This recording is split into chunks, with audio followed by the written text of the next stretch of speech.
Good morning from our second day in Castro, Chile on the island of Chiloé. For this first half of the day, we'll be visiting 3 of the 16 historic wooden churches of Chiloé, all of which have been listed by UNESCO as World Heritage Sites for their unique representation of the local culture and the Jesuit missionary tradition. It's also a special time to visit the churches since it's Holy Week. In fact, it's the Monday following Palm Sunday. The first church is just a few minutes south of Castro in the town of Nerca. We have a few minutes to explore the outside of the church as we wait for the caretaker to open the building for our group. We even get to meet one of the local guards here at Nerca. It's a good-looking dog. Our Lady of Grace was constructed between 1879 and 1888 on the same location as an earlier Jesuit missionary church. The church has a striking tall steeple that can be seen from the sea, and as with most of the wooden churches of Chiloé, the church steeples are seen as key landmarkers for sailors and fishermen. Walking into the church, the nautical field dominates, with the barrel ceiling denoting the keel of a ship and small models of ships hanging from the ceiling. Painted wooden columns give the feel of marble. Nerca is constructed from cypress and larch, and as we move upstairs, we can see what extraordinary craftsmanship went into the construction. Precision wood joints connect the structural pieces perfectly, and we see a few wood dowels, but no nails were utilized in the original construction. As we wind behind the altar, we also get a glimpse of the nave below.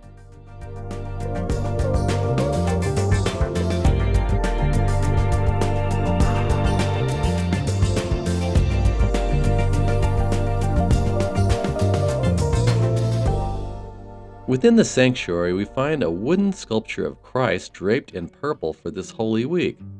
And keeping with the tie of Chilotes to the sea, the Archangel Michael rides in a small boat. As we make our way toward the next church in the town of Chonchi, our guide tells us more about the purple robe worn by Jesus of Nazarene in each of the churches. Tradition holds that following Easter services, the purple robe is cut into small squares. It is blessed. Then every member of the congregation gets a small square of purple cloth to carry with them throughout the year. And then she shows us her square from last Easter. Our first stop in Chonchi is the Church of Our Lady of the Rosary, which began construction in 1769, just 2 years after the founding of the town.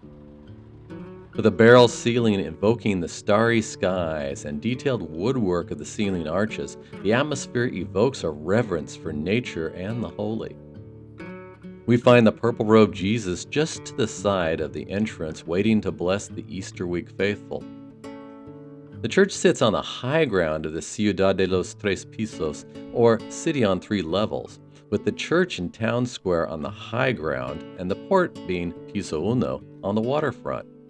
In between, we find the middle level as we pass the wooden mansion of the Cypress king, Sergio Alvarez, whose lumber empire of the late 19th century built up the city and made Alvarez a very rich man, but at the cost of almost every significant cypress tree in the archipelago.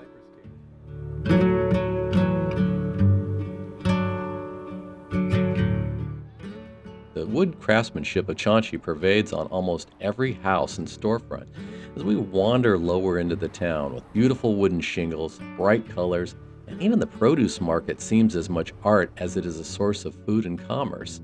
And we can see the multiple types of potatoes, the tight bundles of dried kelp, and the bright pop of apples, tomatoes, and vegetables that spring from this rich soil. In the center of the middle piso, we come to the Museo de las Tradiciones Chonchinas. This museum was established in 1996 by the residents of Chonchi, and it sits in a circa 1907 house that serves as a collection and remembrance of life in Chonchi from the time of the lumber boom. The house is filled with photographs, including from 1960 showing the flood brought by the Great Tsunami. There is a room with a traditional hearth with open roof ventilation for a fire that would be continuously burning for cooking and to heat the house in this cold, wet environment. In the front parlor, We see some of the trappings of well-to-do Chonchinas, including the latest in music technology, with scrolls to play on the player piano. There are also exhibits in the attic which affords a beautiful view of the church on the level above, and there's a small exhibit with handcrafted clothing items and cloth representations of the mythical creatures of Chiloé. I think this one is the Pincoya. The myths of Chiloé make it a truly magical and mysterious place, and makes this place unique even within Chile itself. The Pincoya is a beautiful and magical sea nymph who dances on the beach with her blonde hair flowing and wearing a dress of seaweed, and she provides fishermen with an abundance from the sea. She also protects fishermen and sailors who find themselves in trouble and is attributed with bringing them back to safety. As we travel back to the real world of Castro, this view over the water stilt houses or palafitos is an iconic picture of the Chiloé waterfront. These dwellings were originally built as low-cost housing requiring no land ownership for the working families of southern Chile. But nowadays the palafitos are prized for their oceanfront views, and many have transformed into inns and hostels. They've created a fair bit of controversy around the favorable taxation status and the ability to transfer the long-term permit that comes along with the houses.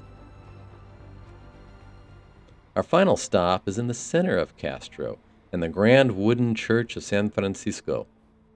This grand cathedral-like structure sits on the site of the original church built in 1567 after the founding of Castro by Martin Ruiz de Gamboa.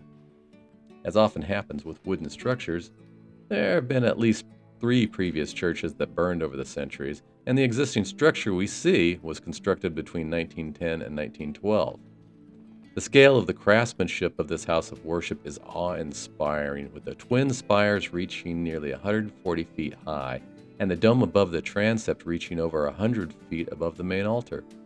Detailed carvings decorate the soaring wooden columns. You may notice the church departs from the more typical Chiloé-style architecture. Instead, Italian architect Edoardo Provenzale worked to create a masterpiece of neo-Gothic architecture in gleaming wood. As we saw in Nercon, the Archangel Michael has a prominent altar in the Castro Church as well. In this land of mischievous supernatural beings, the symbol of Michael crushing Satan is a reminder to the faithful that protection is in the church, and good will conquer evil.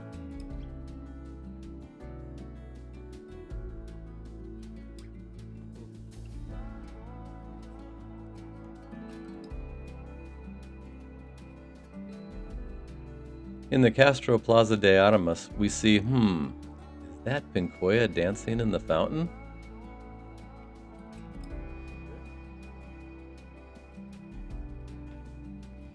Just to the south of the main plaza, we find streets full of small cafes and bakeries, a few inviting bookstores, and the obligatory street art and graffiti that adds a bit of color to our walk through Castro.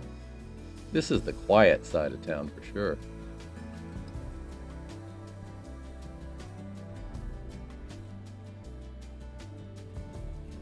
We wander down to the waterfront market, or the Costanera, where dogs are having a lazy day in sun in front of the markets, restaurants, and stalls.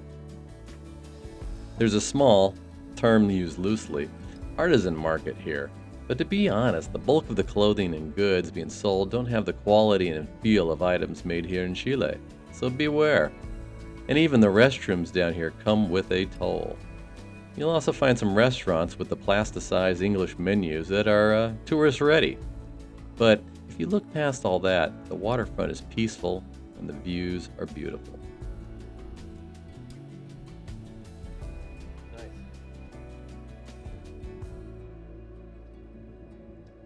Back at the port, there was actually some really nice handcrafted items for sale, so that was worth a look around before getting back onto the Zodiac.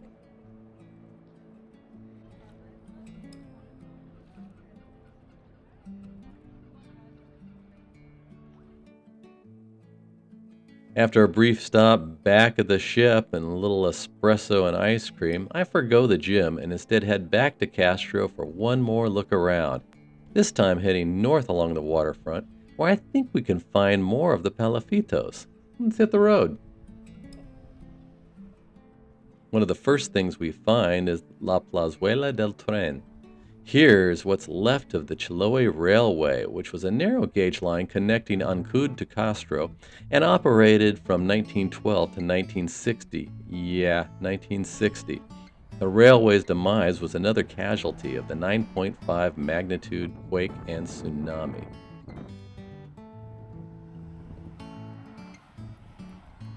Very quickly, we are at another long set of palafitos rising from the muddy low tide this afternoon. And from the signs we see, there are quite a few of the palafitos now serving as lodging. My goal is to get to the bridge at the end of the road to look back toward the shoreline when I hear barking, growling, and wham! Something just crashed into the back of my legs. What the? So evidently I have a perro now. Hey, perrito.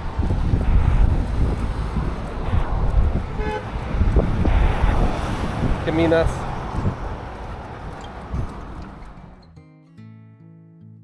That was a turning point. It's about when the Doobie Death March turned into a Doobie Dog March.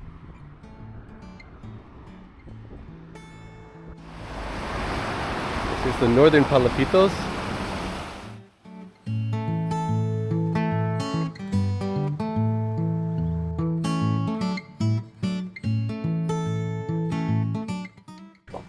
So Doobie here, and I guess it's meant for me to stay in Castro, Chile, because I've evidently owned a dog now, and I think that's all you need for citizenship here. It adopted me on my walk. Okay, we made it up the giant hill, and I think yeah, there he is. I still have a dog. I don't know. The problem is he was being harassed by a couple of strays, and I yelled at the strays, and he's a stray too, or she's a stray.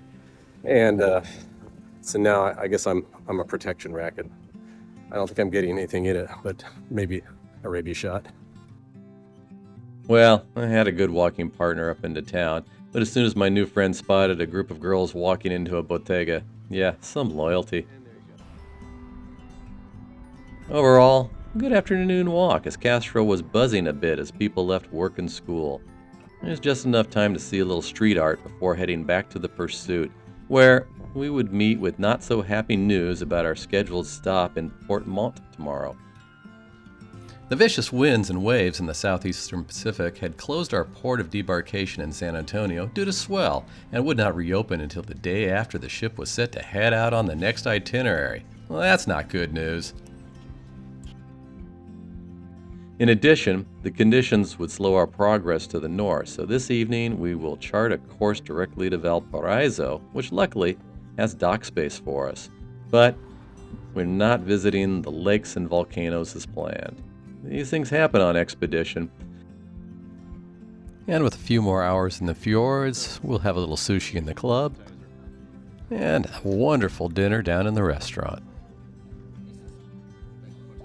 So as we steam toward the new port of Valpo, we're going to listen to Olivia sing us into the slideshow tonight as she shares some of her favorite things. Good night, all.